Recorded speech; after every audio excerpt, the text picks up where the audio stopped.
Carry on. Increase myoglobin stores.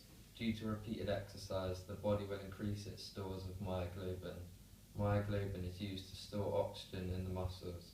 The aerobic energy system uses oxygen to perform at low intensities for longer durations. Therefore, an advantage of an increase in the myoglobin stores is that you're able to perform for longer durations after repeated exercise and will not fatigue as quickly.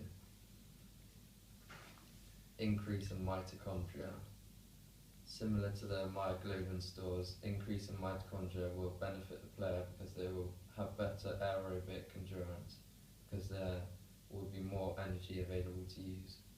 This is because a player plays a game of rugby, the demand for energy will increase.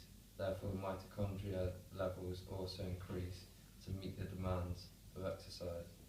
Because rugby players are playing using their aerobic energy system, they will produce more oxidated enzymes which break down food to release energy, so you can produce more energy from your food. Therefore, rugby players will be more efficient so they can last for longer time without getting fatigued. Good. Next one. Yeah. Increased storage of glycogen and fat. During a rugby match, the body breaks down glycogen to use as energy. As you exercise, muscle mass increases, and this increases the storage area for glycogen. Therefore, by increasing these stores, you will be able to perform for longer durations. This is related to the increase in mitochondria, because as the myoglobin stores increase that supply the energy, more energy is going to be needed. Increase muscle strength and calcium stores. After continuous exercise, rugby players will strengthen their muscles and bones. The reason rugby players' bones are stronger is due to increases in calcium. Osteoporosis is a condition where people have very weak bones, more commonly known as brittle bones. Rugby players, however, are less likely to get these types of conditions as they do weight training to counteract this. Good. So can you give me an example of a training session for the rugby boys that would help them develop their musculoskeletal system? Strength training circuits or squat rack. Yeah. That's the two I've got. Okay. Exercise increases the rate at which osteoblasts are used. These are used to strengthen the bones, so any exercise such as rugby that puts pressure on the bone will strengthen it in the long term. For example, a rugby player's collarbone should be very strong as it is put under a lot of force in a game when tackling. Okay. That's it on that one. And have you got Lactic acid. yeah. Increased tolerance to lactic acid. When the rugby players exercise, they produce a waste product called lactic acid. Repeated exercise will increase tolerance to lactic acid. This is an advantage because your body will be able to get rid of the waste product more efficiently, and then you can compete at your maximum more quickly. Therefore, a rugby player won't fatigue as quickly because they will be more tolerant to lactic acid, and lactic acid is the main cause of fatigue in the muscles. Good. Increased production of synovial fluid. Synovial fluid is a liquid which is created by the synovial membrane. Synovial fluid is needed to lubricate the joints. This will make them more movable. Before rugby players play a game of rugby, they will do a warm-up. This will make the synovial fluid lubricate the joints, so that when the game of rugby takes place, your flexibility is almost at its maximum.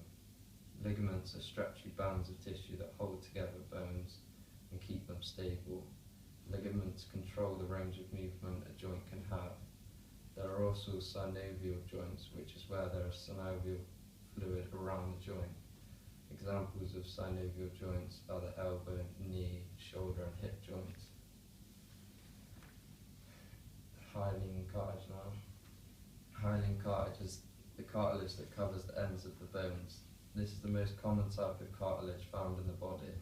The function of hyaline cartilage is to stop wear and tear at the end of the bones. It also provides shock absorption. This is beneficial to a rugby player. For example, when a rugby player is running down the wing, the hyaline cartilage in the knee joint will absorb the shock when the rugby player's feet hit the floor. The reason hyaline cartilage becomes thicker during exercise is because it becomes used to the demand of regular exercise and thicker, which means it's stronger, which is useful to a player because it they're less likely to get injured. Good. Increased stretching ligaments. Ligaments are tissue that surround the bone and are needed to connect bone to bone. The reason ligaments increase in is stretching is a word. I got it written down. That's alright. Increase in stretchiness is because when a rugby player exercises, ligaments stretch slightly more than at rest, so continuous stretching of them will in the long term increase their strength. A rugby player should have more pliable ligaments because of the repeated exercise and demand put on the ligaments. This will be beneficial to a rugby player because in a scrum, a rugby player that is involved in the scrum will have to repeatedly be bending over throughout a full rugby match. Therefore, their ligaments in their knee need to be very pliable, especially. Yeah, good. Now, respiratory system. No? Yeah. Increased vital capacity. Right. You're right, go on, I'm just getting it all. Vital capacity is the maximum amount of air that can be exhaled after you have fully inhaled. Vital capacity increases after repeated exercise because the working muscles are demanding more oxygen. Therefore, the lungs have to supply the working muscles with more oxygen, and also the higher the intensity of the exercise, the greater the demand for oxygen. This will be an advantage to a rugby player because they'll be able to compete for longer periods of time without fatiguing, because there is more fuel for the working muscles. Increase in minute ventilation. Minute ventilation is the amount of air the body breathes in 1 minute. When a rugby player plays a game of rugby, their minute ventilation will increase because the player's breathing rate will increase. This is because the demand for oxygen to the working muscles increases. This is an advantage to a rugby player because the more oxygen that a rugby player can breathe in, the more they can supply to the working muscles, therefore can perform for longer periods of time. Increased strength for respiratory muscles. The respiratory muscles are the intercostal muscles and the diaphragm. These muscles will increase in strength over a long period of time.